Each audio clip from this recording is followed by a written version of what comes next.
Okay, we are recording. Hi singers, I'm so glad to come to you today, and I have a fantastic guest with me. His name is James Smith and he is a sleep coach. And I know that sleep is so important to all the singers out here, and so I'm really excited to introduce James. Hi everybody, how are you doing? Singers, I like it. Yeah, it's great. Don't ask me to sing, Carol. Okay. Well, we I have just about, sleep. that's awesome. Well, we have about 5,000 followers here on the Sing page, and a lot of professional singers. Awesome. Yeah, a lot of professionals and some beginners coming as well. And so it's a really fun group of people that support each other. And diet and sleep and how we take care of our health is so important as singers, because we have to. It's our body is our instrument. And so I just want to kind of hand the baton over to you and just let you talk a little bit about sleep and how important it is to us as human beings and as singers. Well, thank you for spending some time with me. This is a really interesting group. I don't think I've ever had the opportunity to discuss the subject of sleep with professional artists and singers. Wow, that's it's going to be a neat topic. I can't wait for some feedback, because we all know how important sleep is to our function in terms of if you're an athlete, or if you're a student, or just a regular person working, what effects that has on your brain and your body. But I don't know if there's ever been a study done or anybody talking about whether sleep has a major impact on your vocal cords and what that kind of rest means to that profession or that activity. I'm sure that's going to have a lot to do with it. And inappropriate sleep can probably do the opposite, damage those vocal cords, right? Exactly. So yeah, it's interesting. Well, I mean, I don't even know really where to start with the singing questions, because I'm not a singer, but I can give a little feedback from a sleep perspective.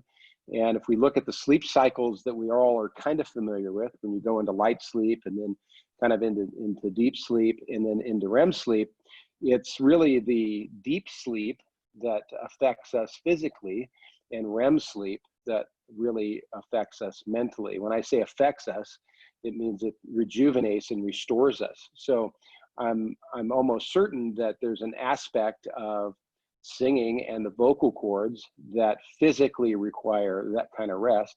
And I'm sure we can spend a lot of time talking about the mental benefits of remembering your lyrics and cognitive ability, but primarily what you're probably driving at is how important is getting a full night's rest to the vocal cords and your ability to sing and stretch yourself and produce better results, right?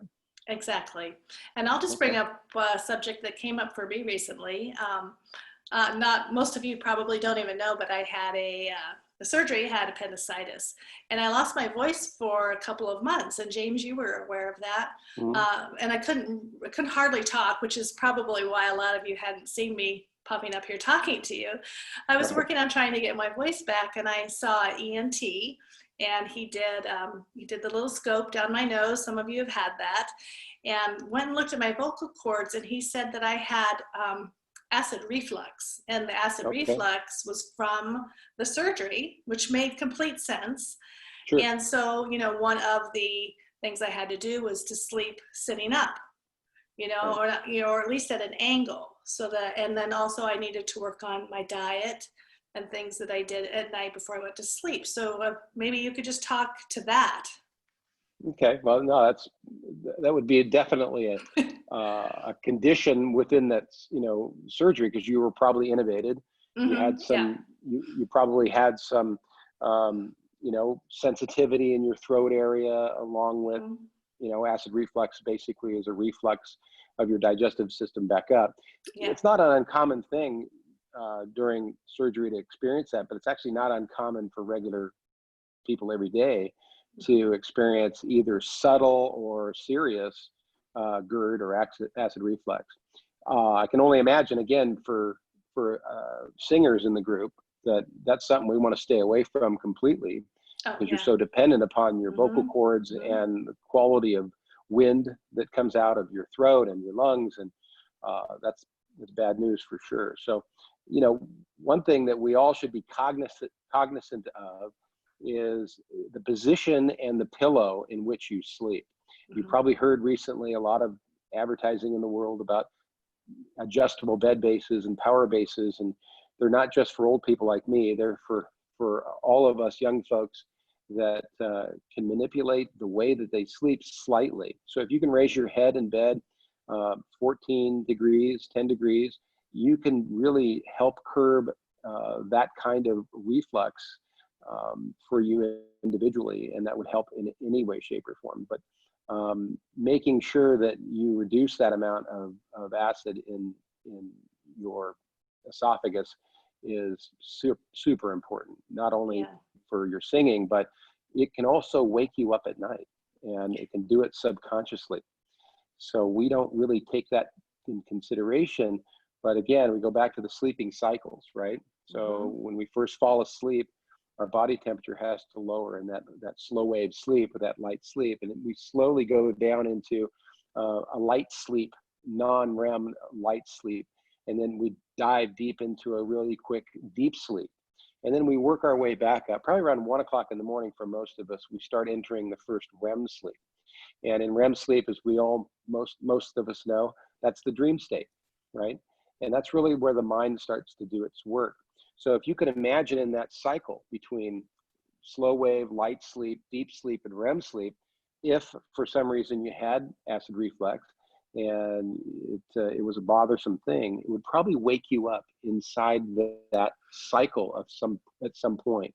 And then when you get interrupted in that sleep cycle, especially REM sleep, you actually go back into light sleep and you kind of roller coaster back down again. You have to kind of start over. And you're interrupting the sleep cycle, which is really the chain of events within the cycle's life throughout the night that provides the restoration and the restorativeness, the building of new memories, et cetera, and all these different aspects of sleep that are so important. How does that relate to singing? I can only imagine, because again, we haven't done any studies on it, but physically, if we don't get the right amount of deep sleep, then physically we're not restored. That's for our muscle tissues and our ligaments, and our brains do the same in REM sleep if we don't get through all those cycles of sleep. So your voice, your vocal cords, the muscles around your neck, your larynx, the things that provide that blessing that you all have that I don't, is all channeled in restoration in deep sleep. And we need to be cognizant of that. So if you're not getting enough deep sleep, that's going to be an issue. You're going to struggle. And then if you can find a way to get more, I think you're going to find that there's a benefit to that, and you're going to see serious results quickly. As a matter of fact, if you haven't watched or read that book, Dr. Walker's Why We Sleep, they did some serious studies about what happens when we get the right amount of sleep. And the results were really, really amazing. I mean, it's That's night awesome. and day. Yeah. For those of you watching, if you're probably watching this live, or if you're watching the replay, I want to let you know that we're going to put a link to that book that you just mentioned, because you've mentioned it before, and I even need to read it. So sure. Yeah. Well, they don't talk about singing in the book. And it's a long read and it's difficult, but it's certainly worth it. They talk about athletes in the book. You talk about athletes, yeah. Okay. And they talk about what it does for our bodies and our minds. And it's certainly worthwhile. I'd also recommend, if you don't want to pick up that book, Google has a Google Talk that you could probably find. Carol, you could find that link. Okay. It's worth listening to for sure. That's awesome. It's amazing. Well, I always say singers are athletes, and I make sure that my singers are treating their body as an athlete would treat their body. We have to get our exercise. We have to make sure that, we can run a mile, run a mile minimum. I mean, as older singers, we have to walk a mile. But we have to be able to have, a really good endurance, a really good immune system, which, we could maybe talk about that too, because I know that you are a really big proponent of diet and how important it is to sleep. Sure. And, I'm not the picture of health, so we won't pretend that I am. But over the years, being in the mattress industry, the sleep industry, Mhm. I've learned firsthand that little things can make really big differences. And what time you eat and what schedule you're on for bedtime and what we consume prior to bedtime all adds up. So my highest recommendation is that we cut all calories before 7 o'clock. We don't drink a lot of water before 7 o'clock because that can wake us up at night, especially when you get Mhm. to my age. Um, Or my and age. really, Our well, age. really limit our age. Yeah, we limit the alcohol that we take in at least 4 or 5 hours prior to bedtime for two reasons. One, alcohol is going to act just like water. And two, alcohol is a very disruptive factor, which you'll learn in that Why We Sleep model from Dr. Walker. He did a great job in research, but it's a disruptive chemical, much like recreational drugs or anything else. And it fragments your REM to the point where you can almost eliminate your quality of REM sleep just because Mm. you've drank before bedtime or right close to bedtime. Mhm. So we don't want to do that. And it also has a negative effect on the kind of deep sleep that we have, which is a factor for you and the singers. Mhm. So, this is a behavioral decision. It can be an emotional decision. I write about that in our website, and it's a choice in diet. And I understand that, we want to live our lives. So I'm not suggesting that I'm a food crazy, but at the same time, if we make little differences, like for instance, if we make a choice to maybe instead of 2 or 3 nights a week, we go down to one and experiment with that a little bit. And I think from a quality of sleep standpoint, you're going to see some significant differences in the amount of time that you stay within the cycle. And when you read through the book, or if you see Dr. Walker's research, what he really indicated is the more consistent that you can be with both your diet, your bedtime, and get that quality of quantity time and quality time Mhm. and get through all those cycles, your life will change, and it'll change very quickly. But keep in mind, everybody needs to understand that sleep is not a bank. You can't make it up. Once it's gone, it's gone. So Yeah. it's a choice today forward. It's never a choice. I can never make up what I lost. And We wish we could. that's a common mistake we all make, and we all have made, right? Especially if you're ever Yeah, in yeah. college. But again, you want to have better voices and grow Mhm. your ability to sing to a greater level. Sleep's the best medicine there is. It definitely is. Yeah. I think about, I've really cut alcohol out of my life, except every now and then, it's usually on a Saturday night. Uh, Sure. I'll have a glass of wine or something, and I can completely tell my night sleeps on. I'm awake, a lot more through the night.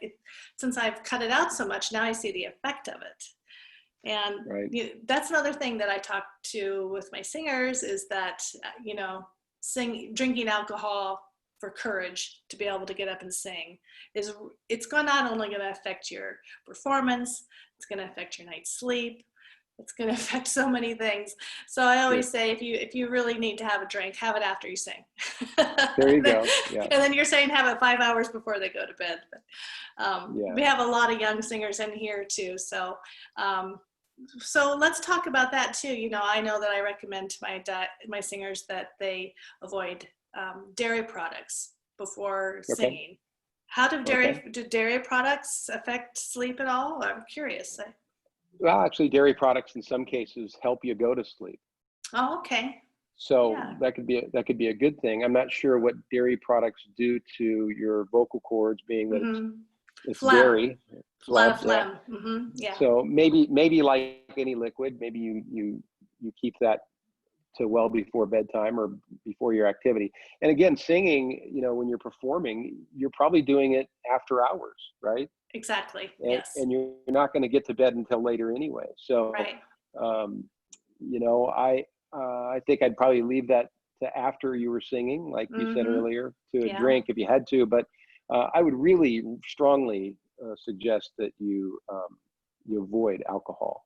A Okay. glass of milk before bedtime, after you've sang, probably a good idea. Okay. Uh, martini, not so much. Okay. Yeah, especially if you have That's to awesome. sing the next day. Mm-hmm. Mm-hmm. You know, if you lose 20 or 30% of the quality of REM and deep sleep that you have, and you didn't really realize it, because subconsciously you're just getting woken up and disrupted, and you have this fragmented sleep cycle, you won't really notice it physically and maybe even mentally right away, but you're not going to be as sharp. Right. And Right. that sleep quality is so important, Oh, it's so especially for what important. you guys do. Yeah, It's for all exactly. of us. Right. Whatever you do, it's you want to be sharp. And as we get older, the sharpness is tougher to come by. So we need to make sure that So we keep cling all to we can it when get. you're young. Cling to it. Oh my Absolutely. gosh. Well, I just want my singers to be able to find you and to be able to reach out to you if they have any questions. And so can we direct them to your website? And Absolutely. okay, JamesSmithSleepCoach.com. We'll be more than happy to chat about that stuff. There's, I think, a link on there that you can ask questions, and we'll certainly reach back out and have a conversation. If you have any questions about sleep, be more than happy to talk about that's it. fantastic. Yeah, Wonderful. appreciate your time. Thanks. Yeah, yeah. Well, again, singers, thank you so much for your time. And James, thank you, really sincerely. And I might bring you back on sometime if we get more specific questions from singers. Maybe we'll bring you back on and we I can would chat with you. really enjoy that and open up the discussion about what really impacts singing in Mm-hmm. relationship to sleep. Because as you know, Carol, we talked about this Kids Sleep Matters thing, Right. and Mm-hmm. that's a thing, right? And so many of Yes. us, when we buy mattresses for our kids, we kind of go into it with, well, it's just for my kid. Well, right, when you're You're buying right. stuff for your singers, it's kind of the same question: does it really matter? So, all those aspects of sleep and the quality of Mm-hmm. sleep that have the impact on what we do and our choices. I'd love to know what people really think about that, and if they have any Mm-hmm. interesting questions, I'd be able to research that. That'd be fun. Yeah. It'd be interesting to get the results. As you're talking about that, I'm thinking about, just there's so many mattresses, and the mattresses now actually have the elevated head. Hmm. What are they called? The um, Little power bases or adjustable power bed base. bases. Yeah, Yeah, yeah. Those things could be so helpful.